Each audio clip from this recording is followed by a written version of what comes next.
Hello and welcome to Frost Over the World.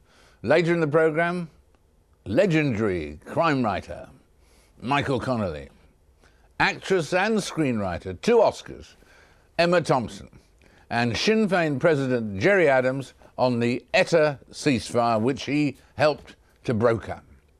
But we begin with what may be a momentous event this weekend.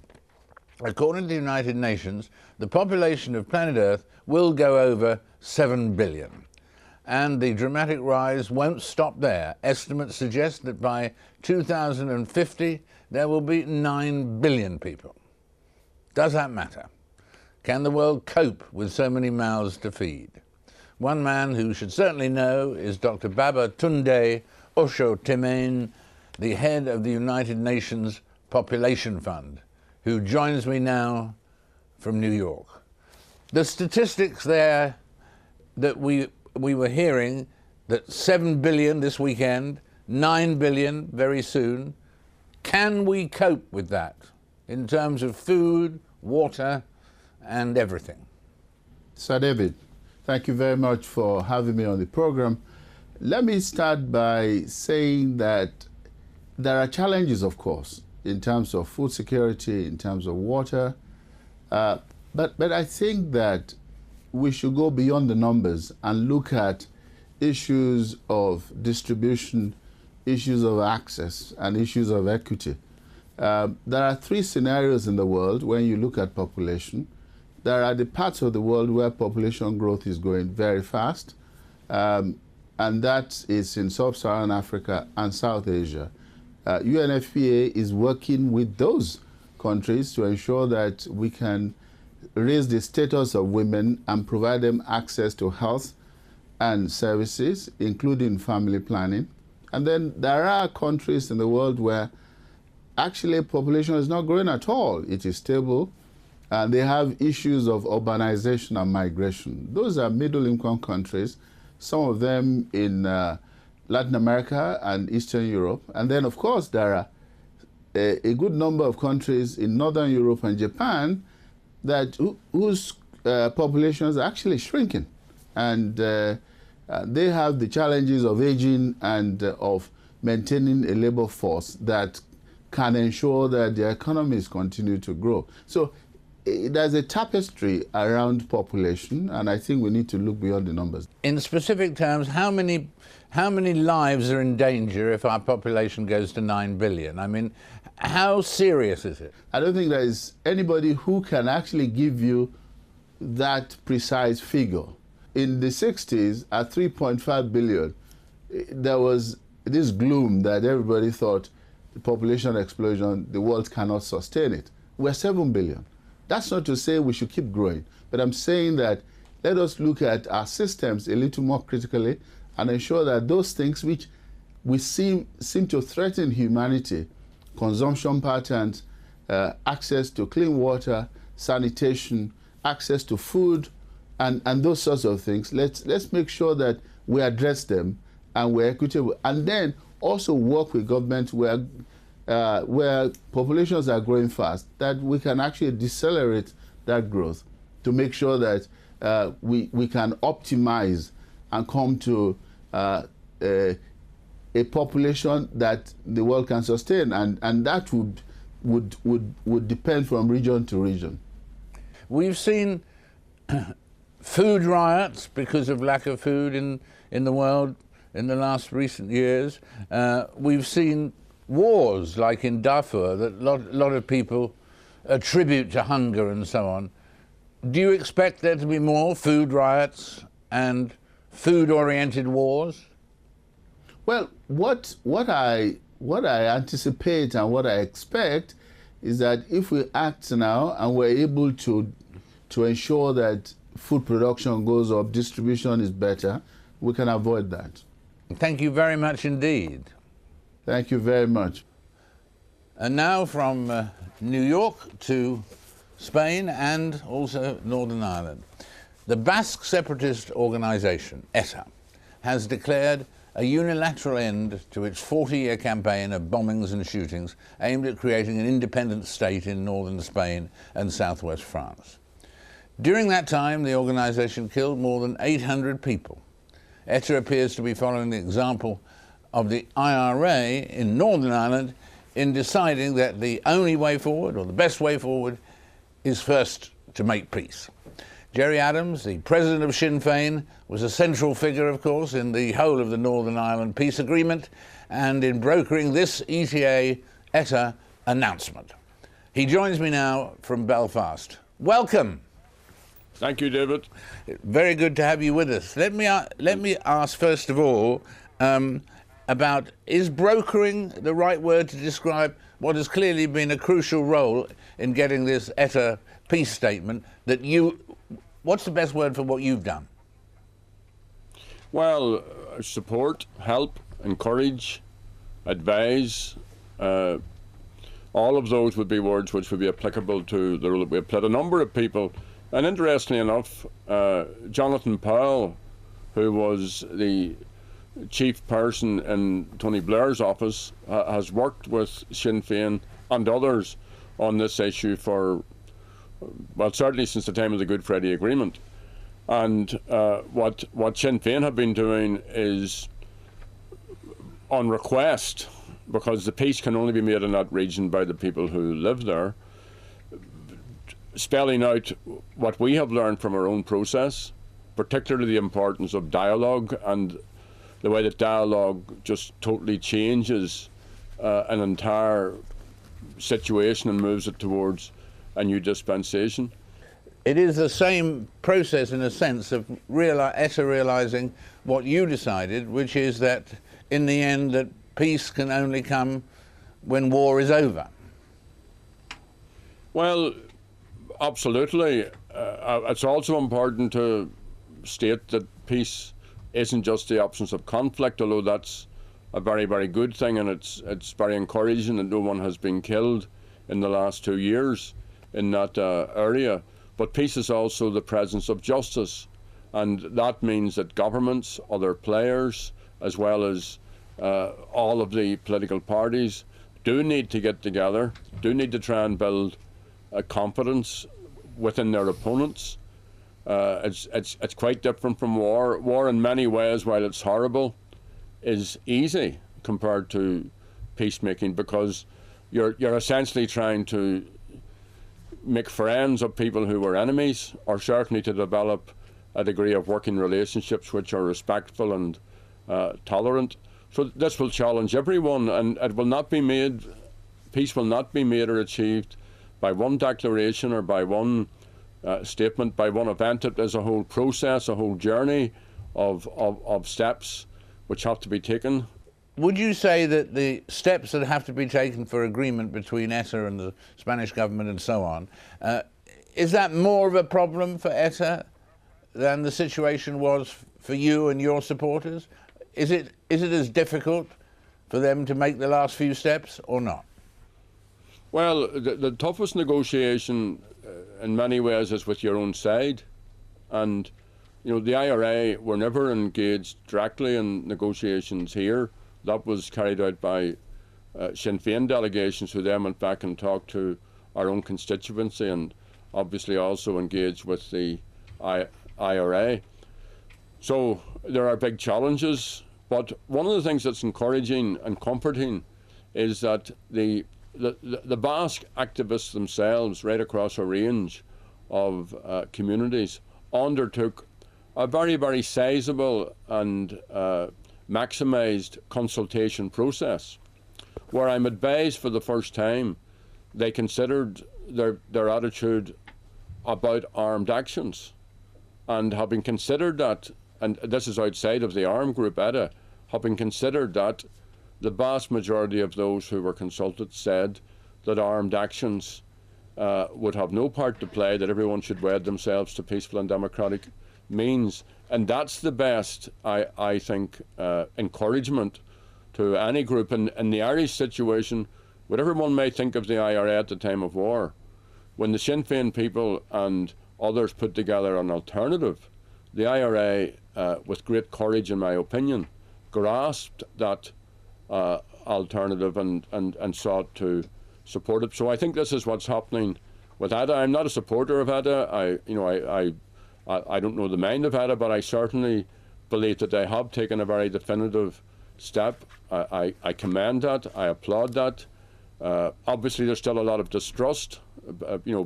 People who have been hurt, injured, or the families of those who have been killed, and arguably the Spanish government or the French government may be distrustful of Ada, and for their part, Basque nationalists may be distrustful of those two governments. So that's the challenge. The challenge is to get dialogue going, direct talks, all the players signing up to peaceful and democratic means, put all the issues on the table, let nothing be excluded, and then painstakingly and doggedly and determinedly, but optimistically, work your way through all the issues in a holistic way. Right, and one last thought. Your old oppo, as it were, your partner in, I was going to say crime, but that's the wrong word, your partner in good deeds, or whatever, that Martin McGuinness seems as though he's got a tough count coming up in terms of winning the election in Ireland. Well, he'll do very well. The count's underway at the moment. Depending on who you're listening to, he's either going to be second or third.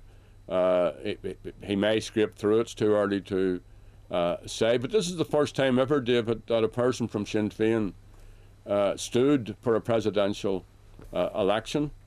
We think it's been a very, very good campaign.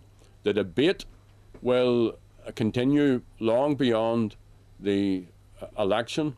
And in my opinion, I think what we've done, apart from anything else, we have narrowed the gap between politics in the north and politics in the south. And interestingly enough, people in the north, Irish passport holders like myself, people who live here in the north, don't have a vote. The diaspora, unlike the Americans, unlike the French, unlike many others, don't have a vote. And you could understand how the election could be changed utterly if the Irish government legislated, and we have been pressing for this, for Irish citizens everywhere who want to vote for our president, that we should have the right to do that. So it's been a good campaign for Martin. He's shown once again great leadership, and I look forward to joining him on the count later on this afternoon. Well, thank you very much for joining us right now. We appreciate it. Thank you. Thank you, David. Delighted to get talking to you again, and very good luck. God bless. Our thanks to Gerry Adams there. Even for someone who's won 2 Oscars, Emma Thompson's most recent project has been remarkable. The star of Howard's End, Sense and Sensibility, Nanny McPhee and many more, travelled to Burma, or Myanmar as it's also known, where she met Aung San Suu Kyi, the leader of the country's pro-democracy movement. Meeting Aung San Suu Kyi may in itself be a sign of change, because she was only freed last year after spending 15 of the previous 21 years in detention. So this was remarkable. There are changes. Are they big enough is another matter, but there are clearly changes going on in Burma or Myanmar or Myanmar, whichever you prefer. I met Emma at the charity ActionAid's offices shortly after she arrived back into London. And I began by asking her how her trip to Burma came about.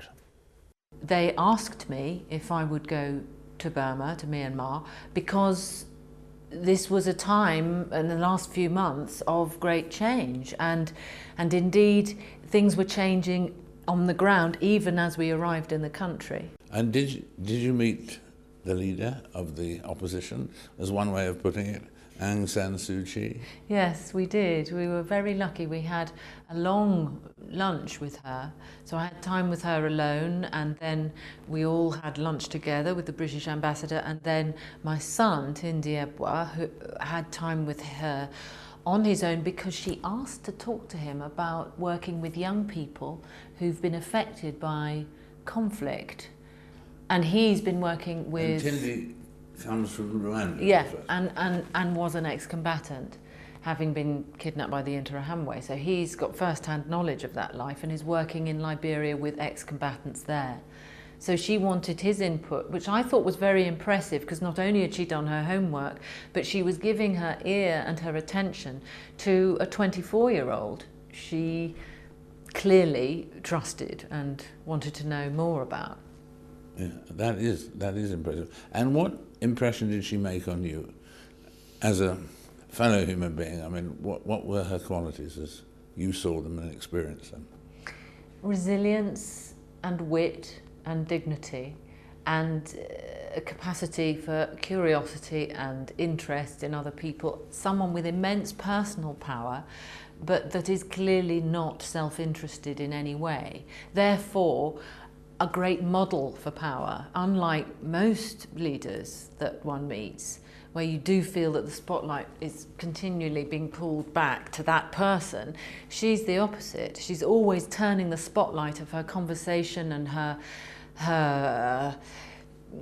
eyes always are on her people, and particularly on the young generation in her country. She's incredibly impressive.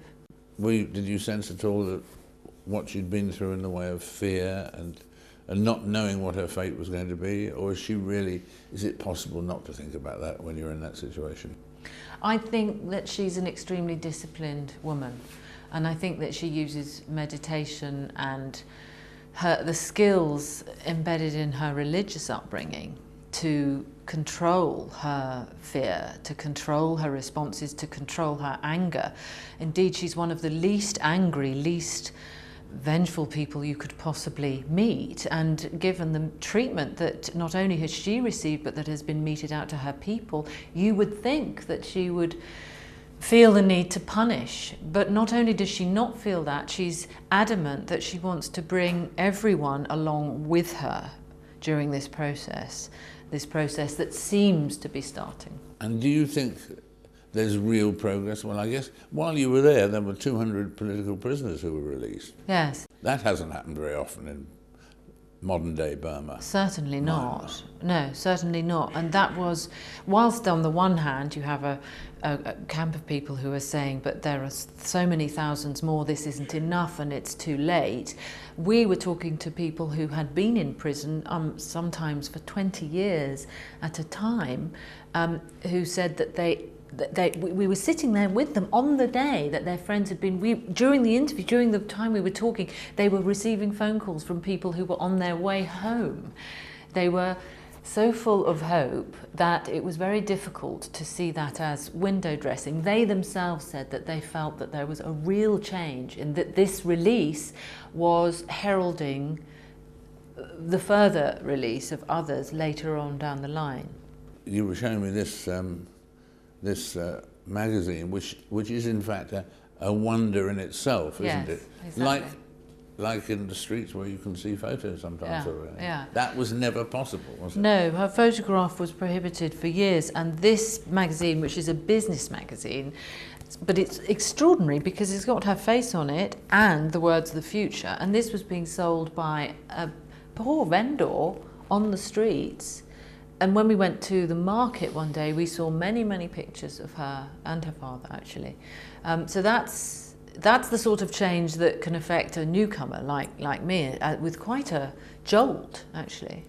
So that it's possible to have a measure of optimism about the changes there. Obviously, nothing is cut and dried, as it were, but it is possible to have a measure of optimism, is it? And I think that the word measure is absolutely the right word, because everyone we spoke to, from young people who are working at grassroots level with very poor communities, to civil rights people, to reformists within the government, to Aung San Suu Kyi herself, all talk about a measured approach, that it has to be gradual, it cannot be sudden. She used the phrase, "We must not employ indecent haste," which is very good, isn't it? Because people talk about a tipping point, but for me that phrase, it's too sudden. And we've seen too many other countries tipping from the frying pan, shall we say, into the fire. Did you get the impression she will, if there is an election, she will run in it? I got the impression that she was too early for her to say that she was involved in committees which contained the government. She was working with the government, that she had a really generous measure of faith in the president, who's clearly someone key to this process. He's really listening to the people, and he's the one who has, for instance, cancelled the dam, the Irrawaddy River Dam, who's been very, very keen on pushing these reforms forward. But when we spoke about the future, we didn't really speak about elections. We spoke about what needs to go into place first. And her priority, she said, was the rule of law. Because, of course, how is it possible to conduct an election without a rule of law that is effective? And I think the other thing that may be necessary to address first is the ethnic conflict, because within Burma itself there is still a lot of conflict that needs to be resolved. So I think that there are many other democratic processes that need to come into play, apart from elections, which are of course also very important. What's next on the cards in terms of work? More Nanny McPhee, of course. A third and final Nanny McPhee, yes. We're filming... You're not going to do as many as Harry Potter did? No. I think I might, yes. I think that might send me off, actually, David. I don't think I could face it. In fact, recently, the last three... I think people think I now look like her, because the last 3 roles I've been offered have all been 60 and very ugly, and actually, I was also offered Mother Teresa recently, the role of Mother Teresa. So I thought, okay, maybe it's time to change up a bit. It's such a joy to be talking together like this, Emma, and we must talk another occasion about all the other subjects in your life and, you know, the career and all of that. Today, the priority has been Action Aid and other key charities and so on. Does it sometimes give you almost as much or more than the thrill of an audience? Yes, it's a completely different thing, but when I'm on a trip learning, I'm always almost completely happy, because I feel as if my time, my energy, everything is being used to good purpose, and that if I can really communicate something about what I see, I'll have been useful. And I'm a bit Victorian, I suppose, in that sense. That makes me very, very happy. So yes, I feel perhaps sometimes it's less selfish, but of course in other ways it is deeply selfish, because I learn so much from it. So it's a form of university. It's a kind of open university, really. Our thanks to Emma Thompson there. There do seem to be some glimmers of hope, don't there? Crime writing genius Michael Connelly will be with us next, after this incredibly short break.